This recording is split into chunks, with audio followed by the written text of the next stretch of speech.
Fún mi ní Bíbélì ìràwọ̀ ayọ̀ láti máa yọ̀ wá fẹ́ni tí jíǹgbé, kò sí ìjì tí ó lè bòdì dán rẹ̀. Jésù ti gbà àwọn tó ti sọnù. Fún mi Bíbélì ìròyìn mímọ́ dídán, mọ́lẹ̀ rẹ̀ yóò tọ́ mi lọ́nà tòrò.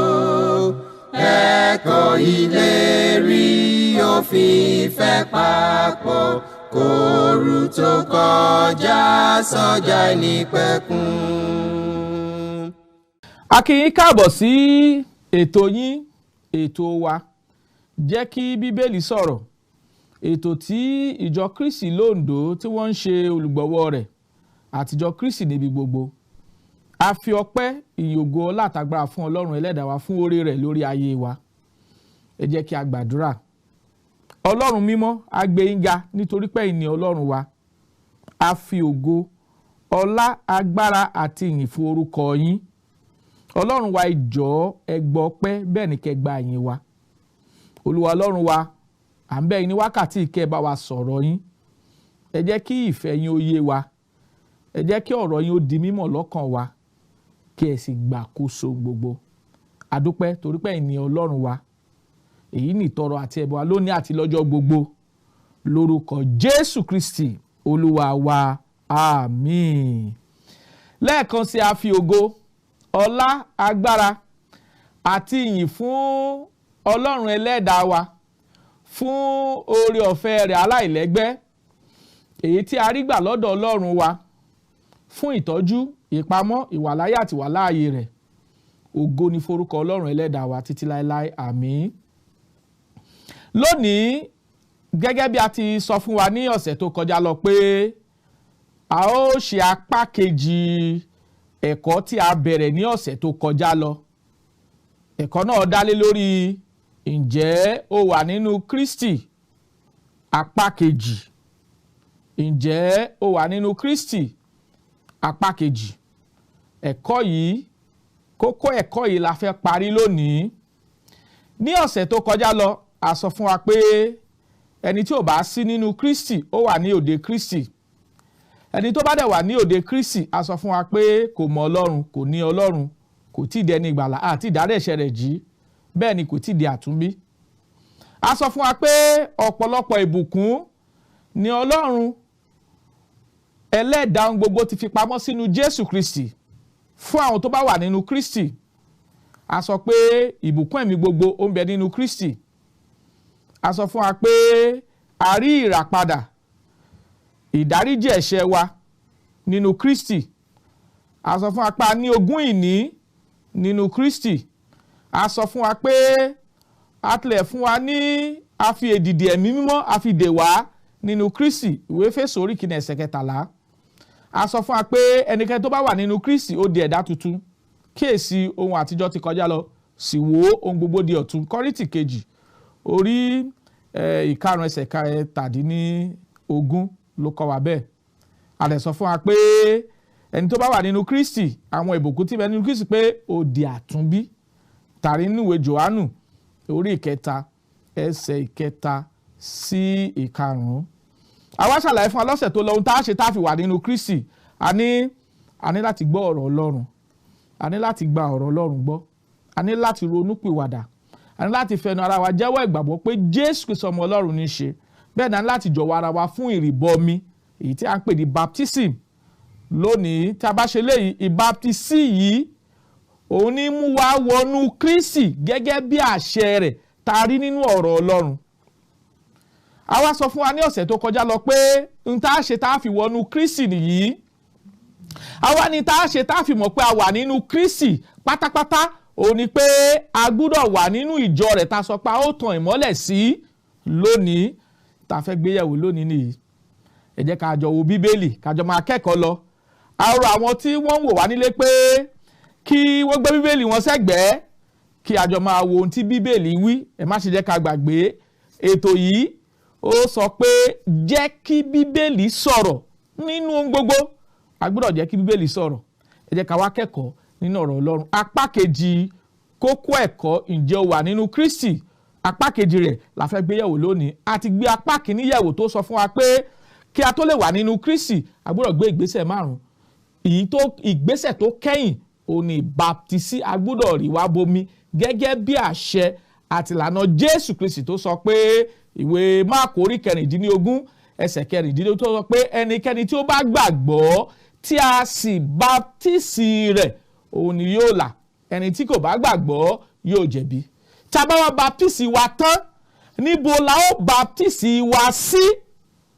Tá a bá sọ pé ìjọ wà nínú Kristi, tá a bá ti ṣe ìbátísí fún wa tán, ó níbi tí Ọlọ́run nípasẹ̀ Jésù Kristi fẹ́ kí a wà, èyí tá a gbọ́dọ̀ baptisi wa sí, èyí tí a fi hàn pé a wà nínú Jésù Kristi. Ẹ ká máa wò ní ẹyọ kọ̀ọ̀kan.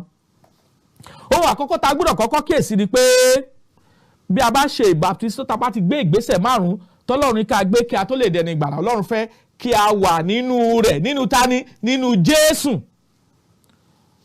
Nípa pé a ó máa gbé ìgbé ayé ìsìn mímọ́ àti ìjọsìn mímọ́ sí Ọlọ́run nípasẹ̀ Jésù Kristi, nípasẹ̀ májẹ̀mú rẹ̀, nípasẹ̀ ìlànà ẹ̀kọ́ rẹ̀ tó là kalẹ̀ fún wa nínú ọ̀rọ̀ rẹ̀ tí ṣe májẹ̀mú titun. Eléyìí gbọ́dọ̀ yé wa dáadáa. Bàbá ti gbé ìgbésẹ̀ 5 tán, bàbá ti gbọ́ ọ̀rọ̀ Ọlọ́run, tàbá ti gba ọ̀rọ̀ Ọlọ́run gbọ́, tàbá ti ronú pìwàdà, tàbá ti fẹnu ara wa jẹ́wọ́ ìgbàgbọ́ pé Jésù Kristi ọmọ Ọlọ́run ń ṣe, tá a sì ti jọ̀wọ́ ara wa fún ìrìbọmi gẹ́gẹ́ bí ẹ̀kọ́ Kristi. Níbo la ó baptisi wa sí? Ìyẹn la fẹ́ gbé yẹ̀wò.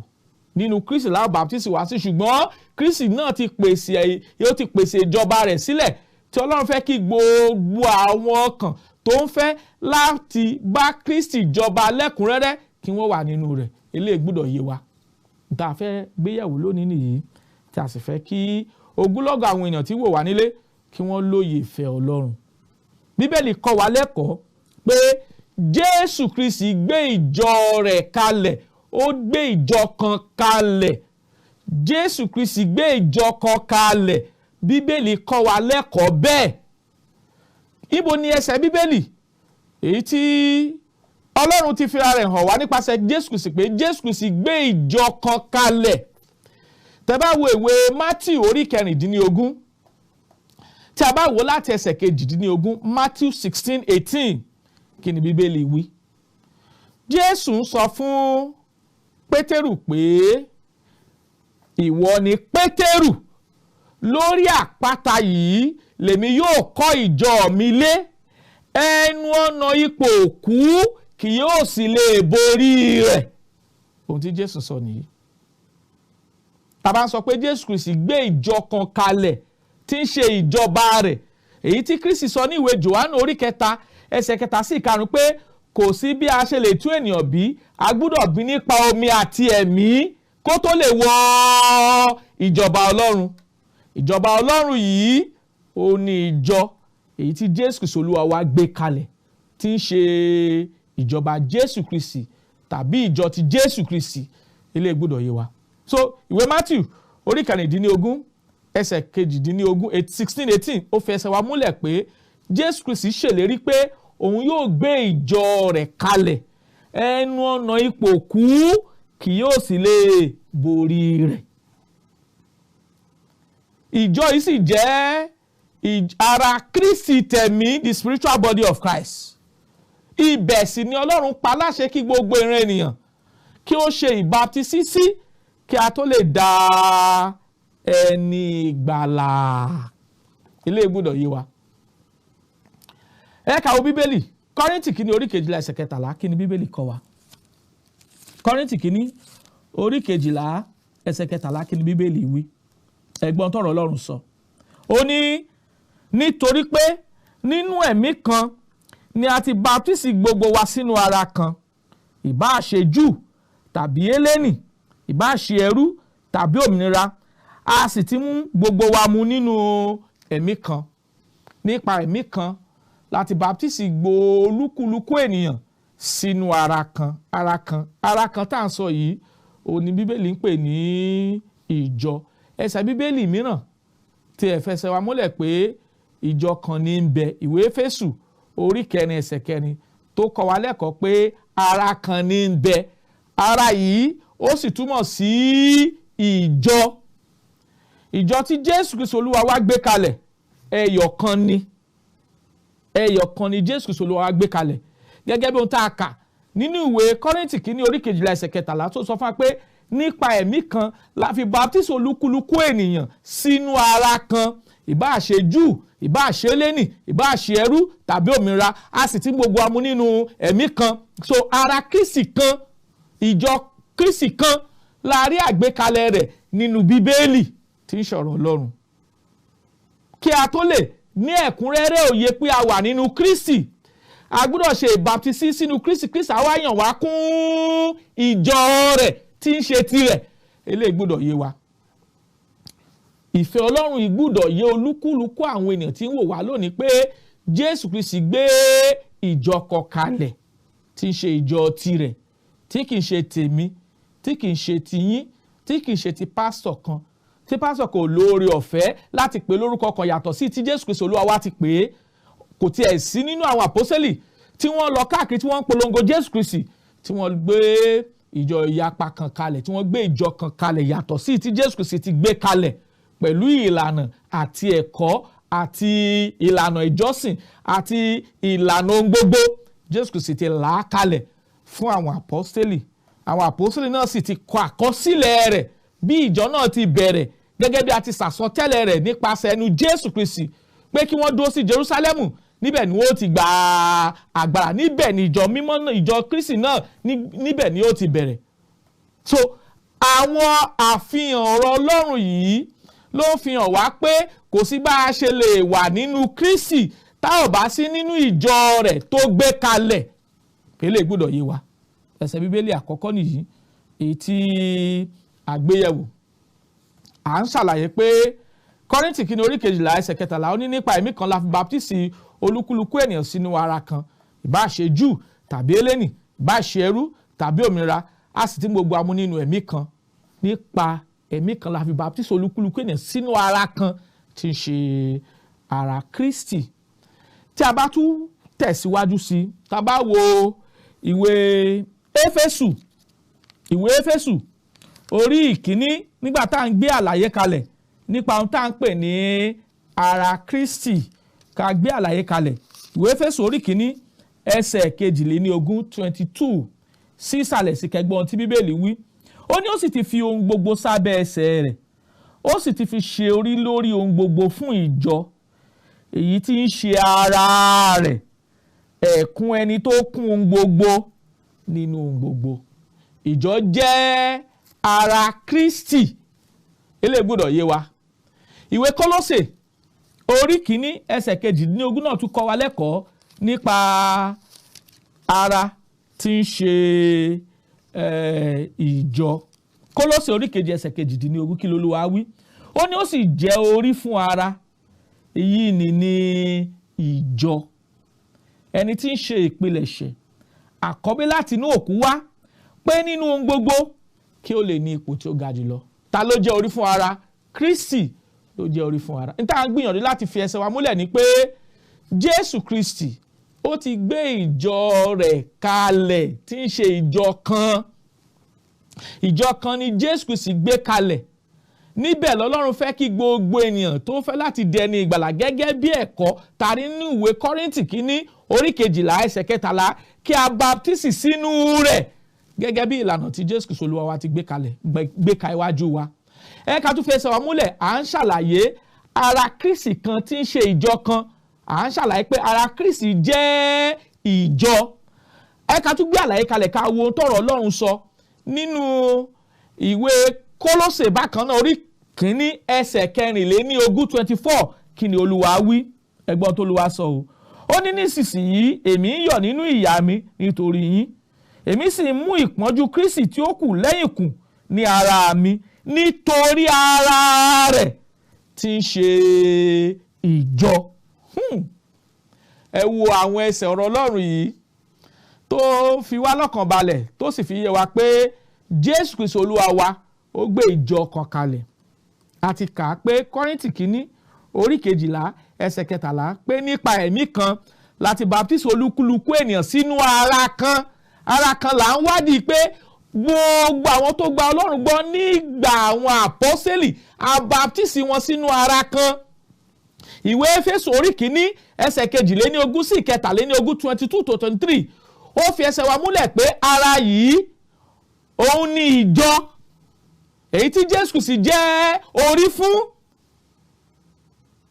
Ìwé Kólósè orí 1 ẹsẹ̀ 22 náà fi ẹsẹ̀ wa múlẹ̀ pé Jésù sì ní í ṣe orí fún ìjọ tí ń ṣe ara rẹ̀.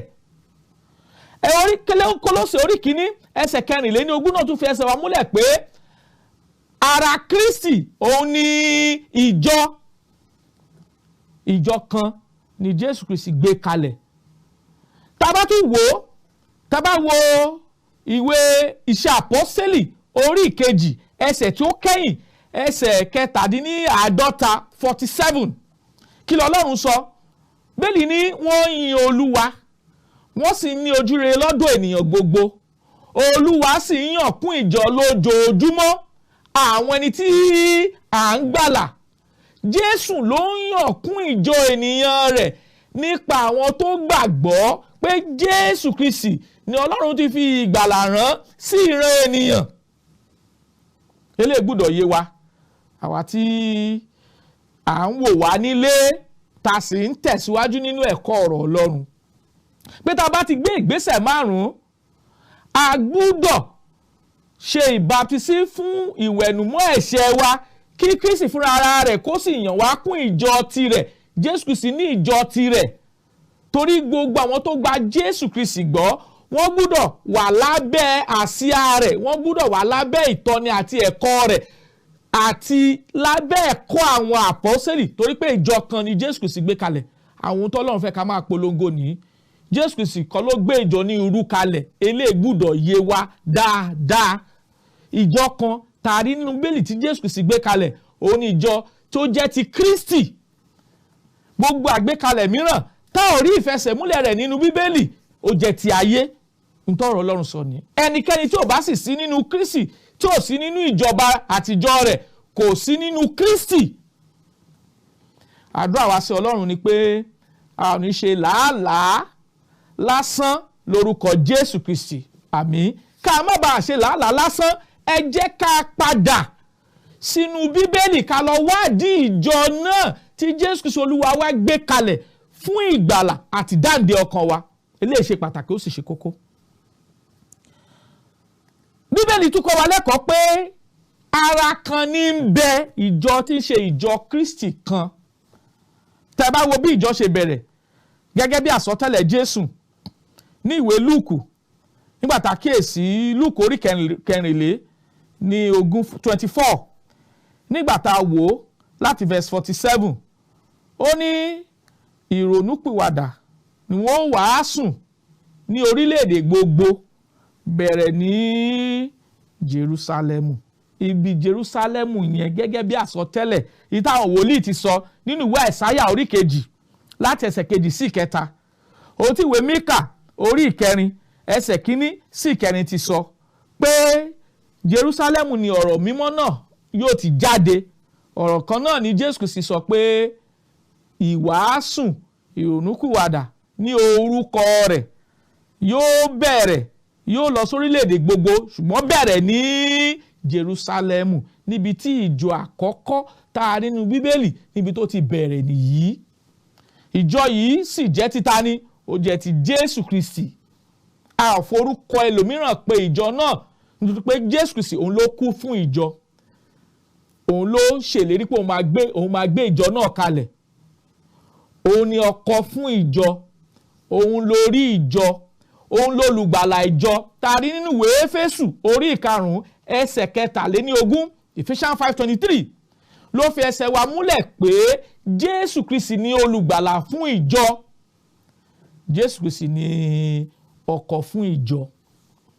Ìdí tí ìjọ fi jẹ́ ti Jésù Kristi ní tí kì í ṣe tẹnikẹ́ni olóore ọ̀fẹ́ láti yí ẹ̀kọ́ Kristi padà. Tẹnikẹ́ni olóore ọ̀fẹ́ láti yí ọ̀rọ̀ Kristi padà. Tẹnikẹ́ni olóore ọ̀fẹ́ láti yí orúkọ ìjọ náà padà. Tẹnikẹ́ni olóore ọ̀fẹ́ láti yí ìlànà ìsìn náà padà.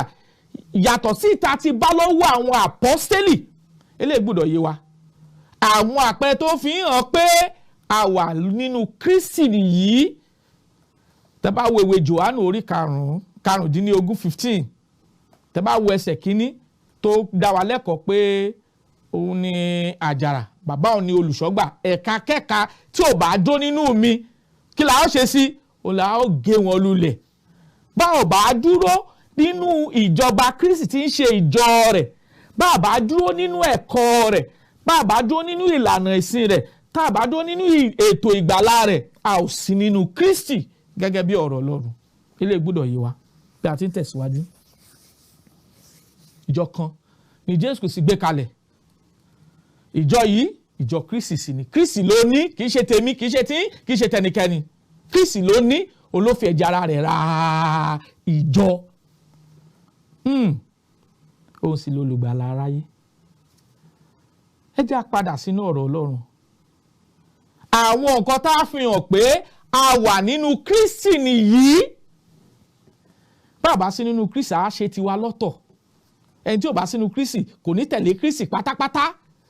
A yapa kúrò lọ́dọ̀ rẹ̀ láti gbé ẹ̀kọ́ tara rẹ̀ kalẹ̀ yàtọ̀ sí ti Jésù Kristi Olúwa wa ti gbé kalẹ̀ fún ìgbàlà àti dáǹdè wa. Ẹ jẹ́ a padà. À ń rọ̀ wá ní orúkọ Olúwa wa Jésù Kristi kí a padà sí ọ̀dọ̀ Ọlọ́run ẹlẹ́dàá wa, kí a padà sí orísun wa. Ká tún tẹ̀síwájú sí ìwé Róòmù orí 12 ẹsẹ̀ 5. Róòmù orí 12 ẹsẹ̀ 5 kí ni Bíbélì kọ́ wa?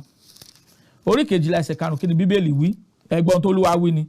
Ó ní bẹ́ẹ̀ ni àwa tí a jẹ́ púpọ̀, a jẹ́ ara kan nínú Kristi àti olúkúlùkù ẹ̀yà ara ọmọnìkejì rẹ̀.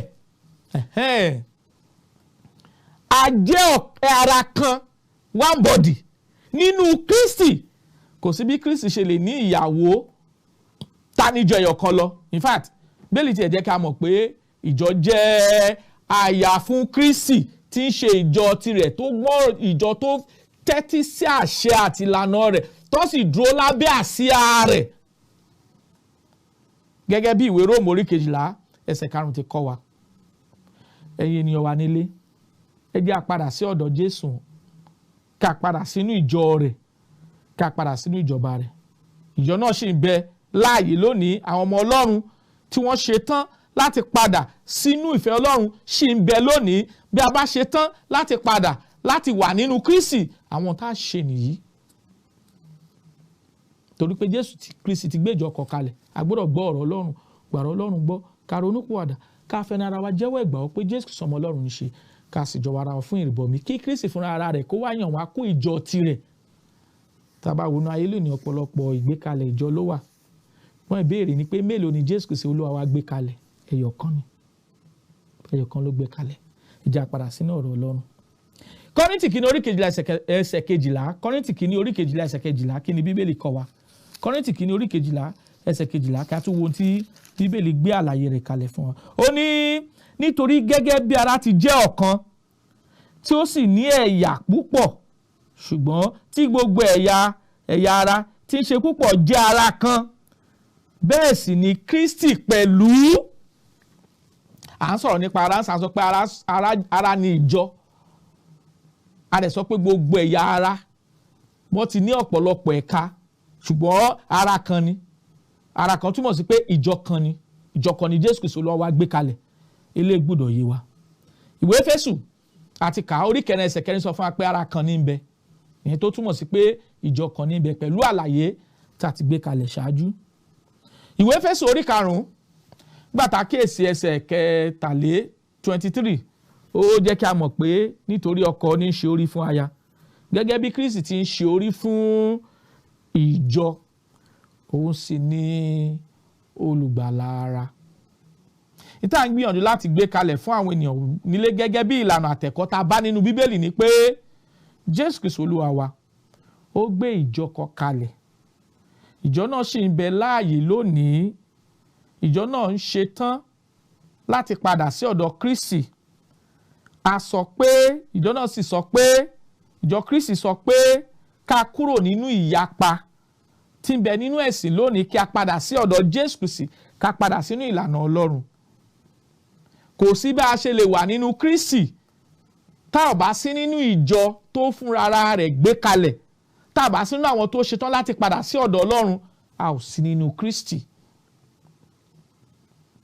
A gbọ́dọ̀ padà sí orísun wa tí ń ṣe ìjọ òtítọ́ tá a gbé kalẹ̀ gẹ́gẹ́ bí àsọtẹ́lẹ̀ tí àwọn wòlíì nì ti sọ tẹ́lẹ̀ kó tó di pé Kristi náà dé tó sọ àsọtẹ́lẹ̀ pé ìjọ náà yóò bẹ̀rẹ̀ ní Jerúsálẹ́mù, wọn ó sì fọ́n ká gbogbo àgbáyé tí tó fi dé ọ̀dọ̀ wa lónìí.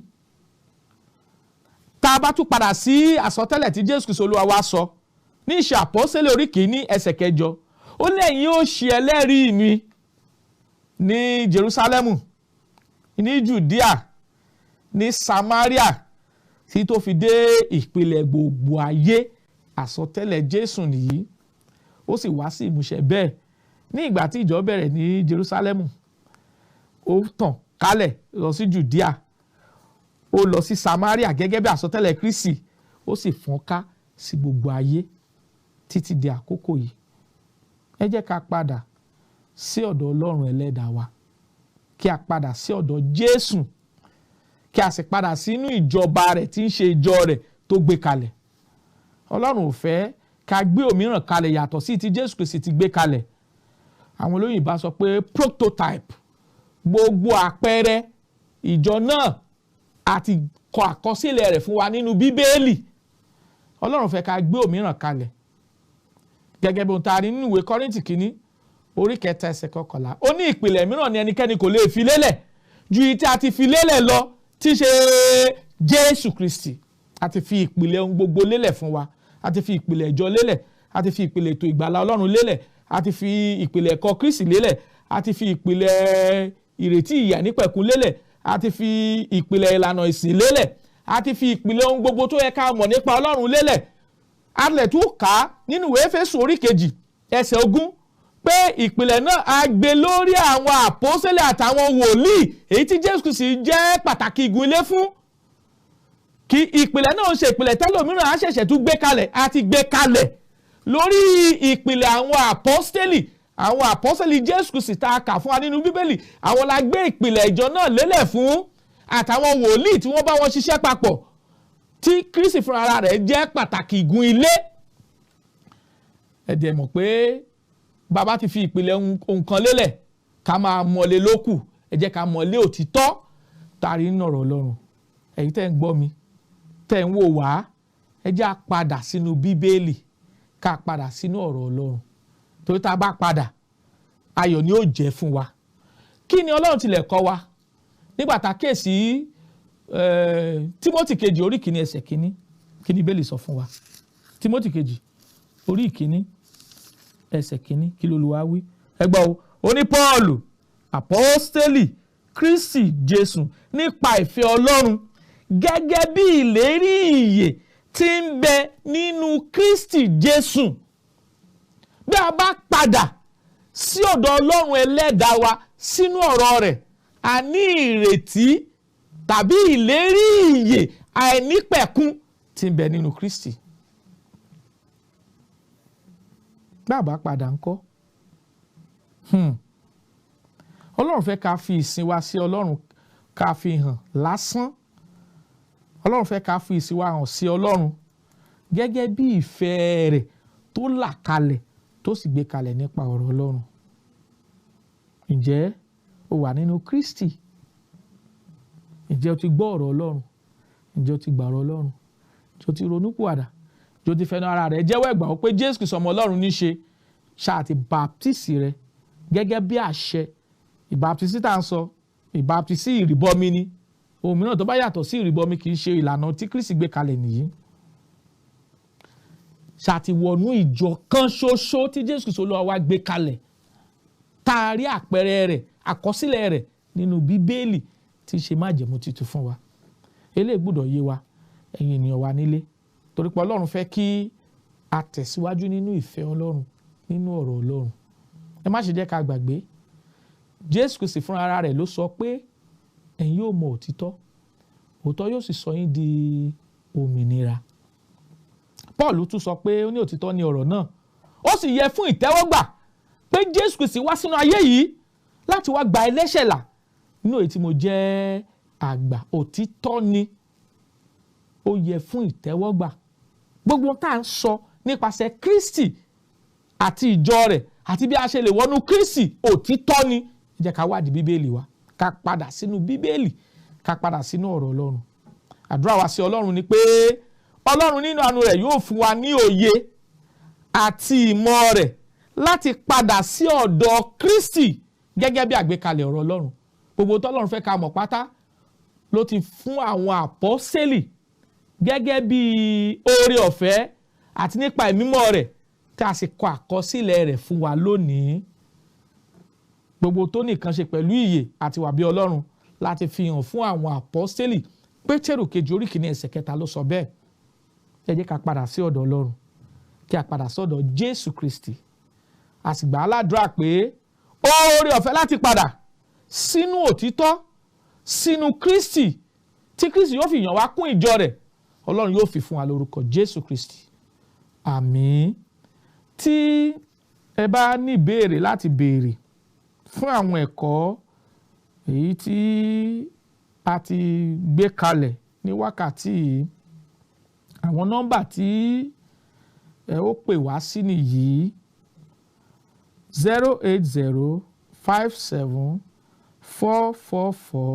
08057444902 tàbí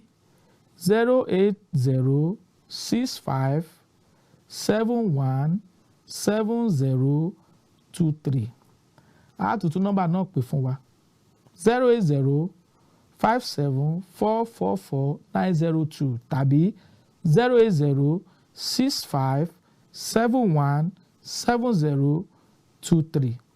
Àdúrà wa sí Ọlọ́run ni pé òtítọ́ ọ̀rọ̀ Ọlọ́run òní ń sọ ní di òmìnira, gẹ́gẹ́ bí ọ̀rọ̀ Jésù nípasẹ̀ àwọn àpọ́sítélì tó sọ pé ẹni tó bá rí kọjá tí kò dúró nínú ẹ̀kọ́ Kristi kò gba Ọlọ́run. Ẹni tí ó bá gbà á, ẹni tó bá dúró nínú ẹ̀kọ́ Kristi òní ó gba Bàbá àti Ọmọ. Ẹ jẹ́ ká dúró nínú ẹ̀kọ́ Kristi. Olúwa yóò ràn wá lọ́wọ́ lórúkọ Jésù. Àmín. Fún mi ní Bíbélì ìràwọ̀ ayọ̀ láti máa yọ wá fẹ́ni tí jíǹgbé, kò sí ìjì tí ó lè bòdì dán rẹ̀. Jésù ti gbà àwọn tó ti sọnù. Fún mi Bíbélì ìròyìn mímọ́ dídán, mọ́lẹ̀ rẹ̀ yóò tọ́ mi lọ́nà tòrò. Ẹ̀kọ́ ìlérí òfin ìfẹ́ papọ̀, kóru tó kọjá sọ́jà ìnípẹ̀kun.